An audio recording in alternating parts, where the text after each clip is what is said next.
This is dedicated to just a reminder. Some of you guys, this is going to be repeating myself. You've heard me talk about this years ago, but I want to make sure that I reiterate it and I show you guys exactly what the hell is going on and what his actual position was. I'm not going to sit here and act as if, definitely in the terms of like a tokenization of like a female version of a character or something. I'm not going to pretend like Stan Lee either didn't do that himself or participate in some of that in the past. But when it definitely comes to who those characters are and changing them, like that individual character, he has talked about that as well as the whole social issue. You should go watch my video that I did years ago called X-Men and the Social Justice Myth.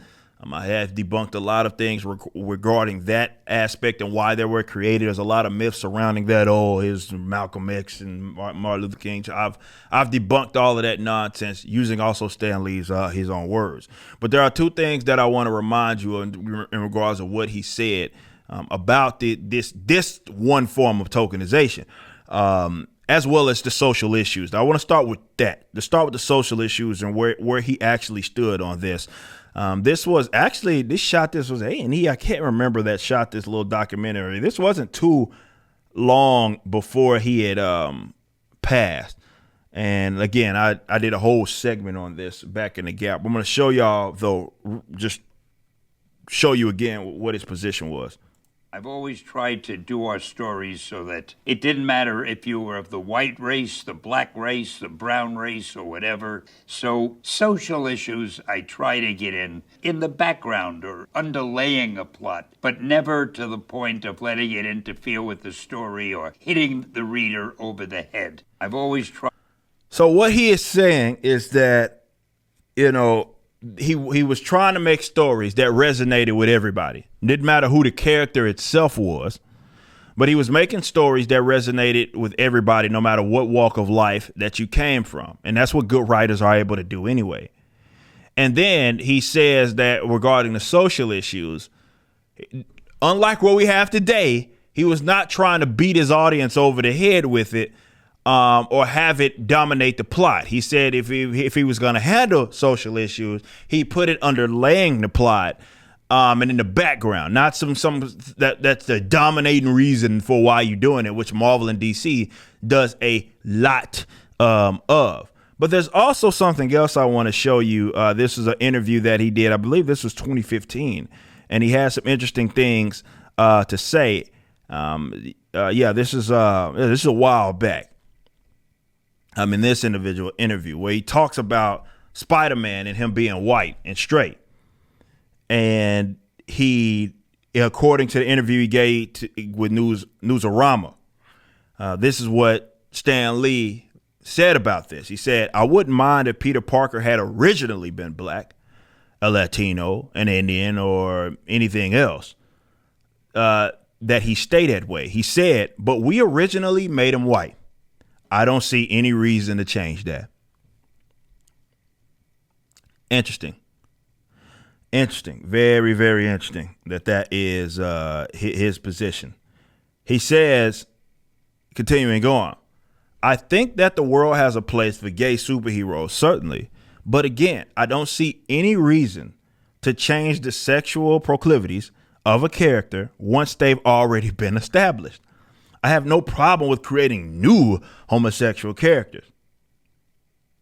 And of course, because he always, you always have to preface it or make sure you break down why you said what you said, because to mainstream folks, well, that's racist. You can't say that. He said it has nothing to do with being anti-gay, anti-black, or anti-Latino or anything like that. Latino characters should stay Latino. The Black Panther should not be Swiss.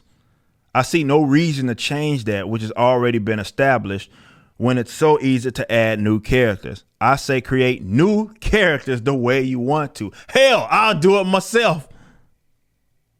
So it's not a rocket science. You don't need to be the smartest man in the room to understand that approach. It's the easy one. It's just one that these locusts, these people that infiltrate, that infest these various fandoms and stuff that you are a part of that make it, or try to attempt to make it, way more complicated than what it actually is. The main reason being is because, how do I explain this? Main reason is they have their own approach. They have their own things that they care about and that they value, right? They have their own things that they like intentions that have nothing to do with honoring anything that exists prior to them. So when folks look at these characters, and they're definitely their time, or sometimes it's done in the books, you know, you get what you get, like with Gay Iceman or something like that. But sometimes and oftentimes it's done when it crosses over to something else. So you get like all right, here's these characters. They've already been established, decades of writing, all of that. And now we're going to have these new characters pop up or these characters of old pop up in some new cinema.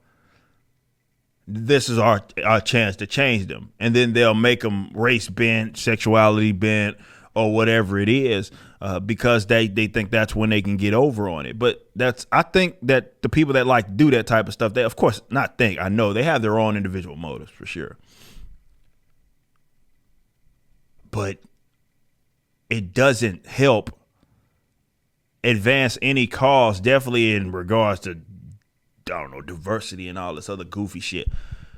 When your way of doing that is some dishonorable kind of tokenization, lazy. We know it's lazy. We know it's something that you did with a lot of it's out of spite. It's with the intent to rile up certain portions of the audience and then gaslight them and try to say that they're, I don't know, homophobes or